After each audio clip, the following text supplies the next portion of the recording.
ఉమ్మడి చిత్తూరు జిల్లాలో ఇసుక మాఫియా రెచ్చిపోతోంది. ట్రాక్టర్లతో ఇసుక అక్రమంగా తరలిస్తూ సొమ్ము చేసుకుంటున్నారు. ఇక్కడ అక్కడ అన్న తేడా లేదు. ఎక్కడ ఇసుక కనిపిస్తే అక్కడ వాలిపోతున్నారు. పొలిటికల్ అండ ఉండడంతో అధికారులు సైతం మిన్నకుంటున్నారని విమర్శలు వినిపిస్తున్నాయి. గ్రావెల్, ఇసుక ఏ సహజ వనరునైనా మాఫియా కొల్లగొడుతోంది. ముఖ్యంగా ఉమ్మడి చిత్తూరు జిల్లాలో చిత్తూరు, జీడి నెల్లూరు, చంద్రగిరి, కాళహస్తి, సత్యవేడు, తంబళ్లపల్లె, మదనపల్లి నియోజకవర్గాల్లో పట్టపగ్గాలు లేకుండా విధ్వంసం జరుగుతోంది. పట్టపగలే ఇసుక ట్రాక్టర్లు, మట్టి, గ్రావెల్ టిప్పర్లు దూసుకు వెళుతున్నాయి. ముఖ్య నేతలకు వాటాలు అందుతూ ఉండడంతో రెవెన్యూ, గనుల శాఖల అధికారులు నామమాత్రపు చర్యలతో సరిపెడుతున్నారనే ఆరోపణలున్నాయి. నదులు, వాగులు, వంకలున్న ప్రాంతాల్లో ఇళ్లు కట్టుకునే వ్యక్తులు ఉచితంగా ఇసుకను తీసుకువెళ్లొచ్చన్న ప్రభుత్వ నిబంధనలను అక్రమార్కులు చక్కగా వినియోగించుకుని దందా సాగిస్తున్నారు. స్వర్ణముఖి, పాలారు, బాహుదా, అరణియారు, అరుణ, కాళంగి సహా సరిహద్దు ప్రాంతాల్లో ప్రవహించే నదులు అంతర్రాష్ట్ర చీకటి వ్యాపారులకు వనరులుగా మారాయి. నదులు, ఏర్లు, వాగుల్లో ఇసుకను తవ్వేస్తూ అర్ధరాత్రుల్లో అడ్డదారుల్లో సరిహద్దులు దాటిస్తున్నారు. పొరుగు రాష్ట్రమైన తమిళనాడులో డిమాండ్ మేరకు అమ్ముకుంటున్నారు. ప్రకృతి వనరులను సామాన్యులకు ఉచితంగా అందించాలన్న ప్రభుత్వ లక్ష్యానికి తూట్లు పొడుస్తున్నారు. జిల్లాలోని కొందరు అధికార పార్టీ నేతల సహకారంతో అక్రమ ఇసుక వ్యాపారం సాగుతోంది. ఉదయం 6 గంటల నుంచి సాయంత్రం 6 గంటల వరకు మాత్రమే ఇసుక తరలింపు చేపట్టాల్సి ఉంది.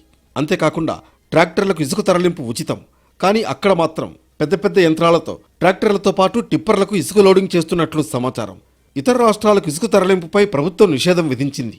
అయినప్పటికీ కాసుల కోసం కక్కుర్తిపడ్డ కొందరు మైనింగ్ కాంట్రాక్టర్లు రాత్రి వేళల్లో యథేచ్ఛగా టిప్పర్లు, లారీల ద్వారా ఇసుక తరలింపు చేపడుతున్నారు.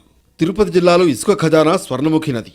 ఈ నదిలో ఎక్కడా అధికారిక రీచ్లే లేకపోయినా అనేక ప్రాంతాల్లో జేసీబీలతో తవ్వి లారీల్లో, ట్రాక్టర్లలో తరలించేస్తున్నారు.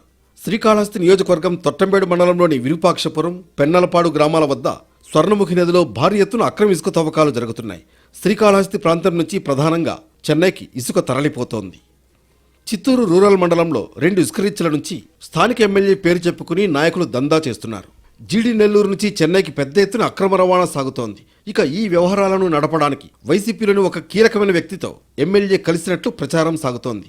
తమ్మళ్లపల్లెలో వైసీపీ హయాంలో ఇసుక అమ్ముకున్న వారితో చేతులు కలిపి నెలమామూళ్లు వసూళ్లు చేస్తున్నట్లుగా సమాచారం. మదనపల్లెలో ఇసుక రీచ్లు మొత్తం ఎమ్మెల్యే అనుచరుల చేతుల్లో ఉన్నాయి. ఇక్కడ వారు చెప్పిందే వేదం. కుప్పంలో తెలుగు తమ్ముళ్లు చెప్పిందే వేదంగా మారింది. అక్కడి నుంచి ద్వితీయ శ్రేణి నేతలు చెన్నైకి, బెంగళూరుకు రాత్రి వేళల్లో పెద్ద ఎత్తున ఇసుక అక్రమ రవాణా చేస్తున్నట్లుగా సమాచారం. ఇక తిరుపతి గ్రామీణ మండలంలో దుర్గసముద్రం, సి గొల్లపల్లి, చిగురువాడ తదితర ప్రాంతాల్లో తవ్విన ఇసుకను చంద్రగిరి, తిరుపతి నియోజకవర్గాలకు రవాణా చేస్తున్నారు. స్థానికంగా 3000 వరకు, తిరుపతిలో 5000 వరకు విక్రయిస్తున్నారు.